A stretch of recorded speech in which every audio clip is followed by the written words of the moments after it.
Welcome to the next video of Mocap cleanups.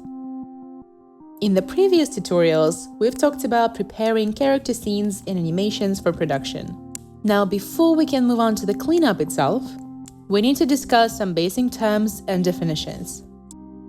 In this video, you will learn the following. What are the key and interpolation frames? How to track movement trajectories. How to manually delete the extra keys to make an animation cleaner. How to copy the position of the objects. What are the animation tracks? And how to use the unbaking tool. Like this video and let's get started. What are the keys? The key is the frame in which the position data of objects is stored. In Cascadeur, the first frame is always the keyframe. Now it stores the initial position of the cube. If I move the cube, the key will reflect the new position. This is what the keyframes look like on the timeline. I can create a new keyframe with a new position. This way, each key will store a specific position of the object. The more keys you have, the more set positions there are. I can easily follow the trajectory of an object's movement by selecting it in the viewport and highlighting a range of frames on the timeline. And with these buttons, I can pin the display of the selected trajectory. And these blue circles correspond to the keys on the timeline. When you delete the keyframe, the object's position is also deleted, and you will see the object's position from the previous key. In between the keys, there are interpolation frames. In here, the movement between the keyframes is set automatically. Interpolation is a way of calculating the type of movement between the keyframes. If you hover the mouse over the timeline, you will see the type of interpolation. In this case, we have step. When using the step interpolation, in each frame of the interval between the keyframes, the position of the previous key will be preserved. Also, there are other interpolation types, such as linear. When selected, the object will move in straight lines. As you can see, on the trajectory, the interpolation frames will be light circles, while the keyframes are dark circles. And this is Bezier interpolation. Here, you can see a smooth, curved trajectory line with accelerations and decelerations. A few more details for the Bezier type of interpolation. With this type of interpolation, the positions of objects on adjacent keyframes play a very important role. So here, if I have two frames in adjacent keys, then moving an object in one of them will have a rather strong effect on the trajectory.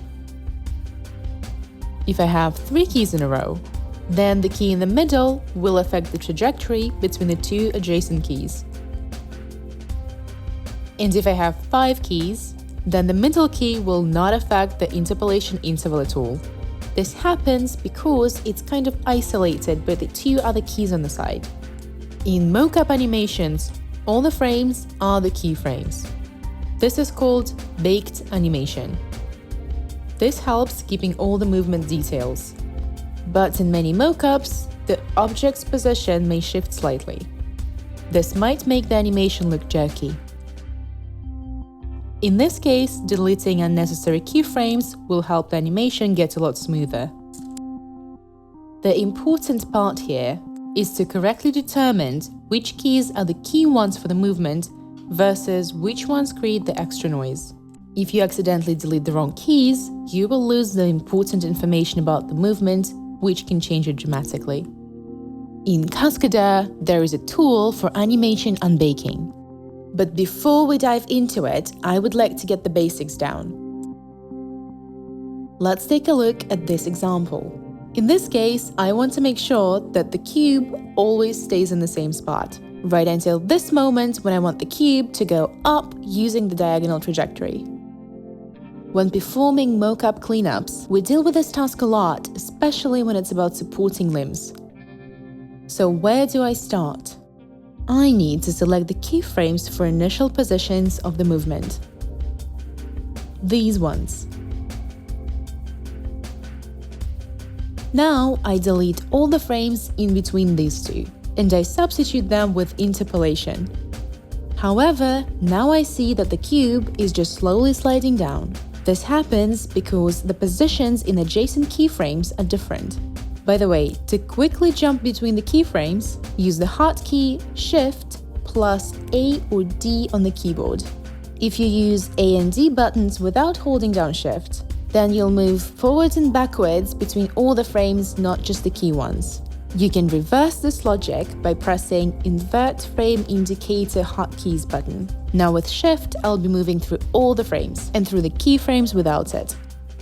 Now back to task at hand. Now, for the cube not to move on this interval, these two keyframes need to be identical. How do we achieve this? First, we can select all the controllers and copy their position. You can use the hotkeys Ctrl plus C. Then you can move to the next keyframe, select all the controllers, and use the hotkeys Ctrl plus V. Now the cube's positions in the keyframes are identical. Alternatively, you could copy the key on the timeline.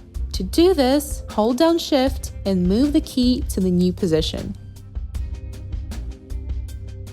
But even with identical positions in the keyframes, take a look at the circular movement in between them. This happens because of the Bezier interpolation. We can isolate the movement by creating a keyframe next to this one with the same object's position.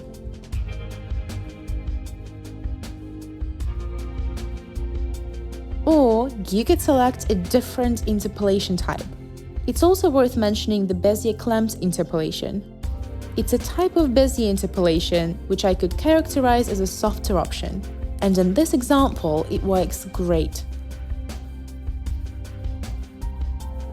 There is also Bezier Viscous interpolation, and it's very similar to the original Bezier interpolation. And finally, we have fixed interpolation. This type is going to be very similar to the baked animation. They are essentially the same thing. Each frame here stores a specific position of the object. Changes in other frames do not affect the entire interval. And you can easily substitute fixed interpolation with a different type at any moment. Of course, in this case, individual changes in each frame will not be saved. Now, let's talk about tracks. In tracks, you can create separate keys for different objects. To create a new track, select your object and then click Add Track button. Now I can set separate keys for this cube. You can have multiple objects on one track. To see all the objects in the track, double-click on the track while holding down the Alt key. Now on this track, I have two cubes. What this means is if I delete or add a key on the timeline, it will affect both of these cubes. And if I transition one of these cubes onto a new track, I'll be able to edit all of them separately. And if I try to merge two tracks together, all of the keyframes will be transferred to the new single track.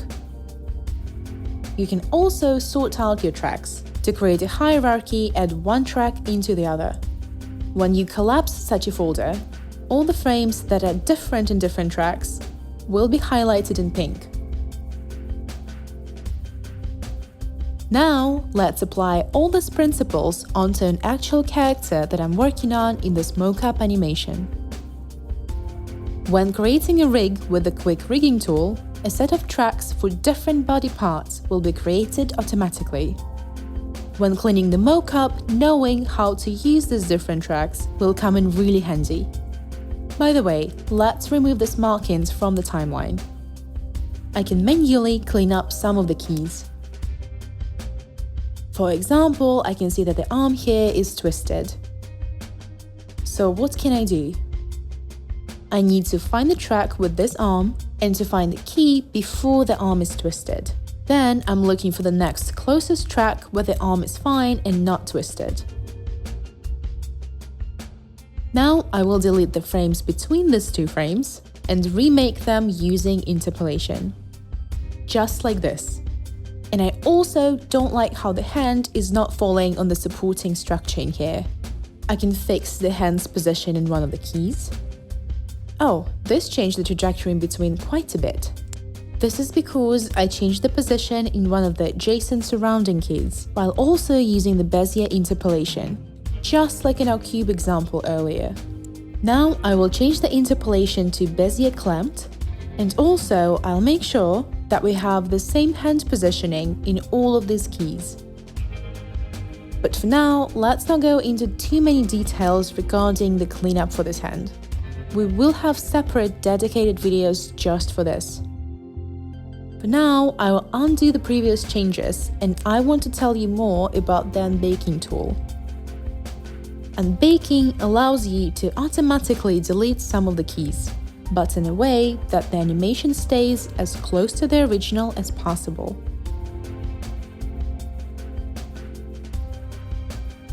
You can use Unbaking in separate tracks and separate intervals of the animation. For example, I can use it only for the arms. Unbaking only deletes certain keys. It does not fix your character's poses. I can fix the character's poses myself in the remaining keys. Another important detail is that Unbaking will try to keep the animation as close to the original as possible.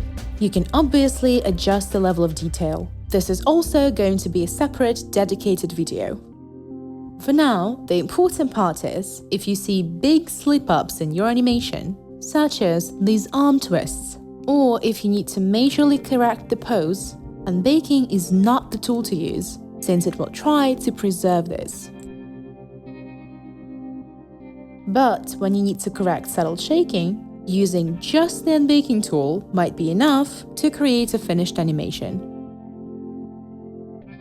So if your mocap has twists in the limbs, I highly recommend cleaning this up before using the Unbaking tool.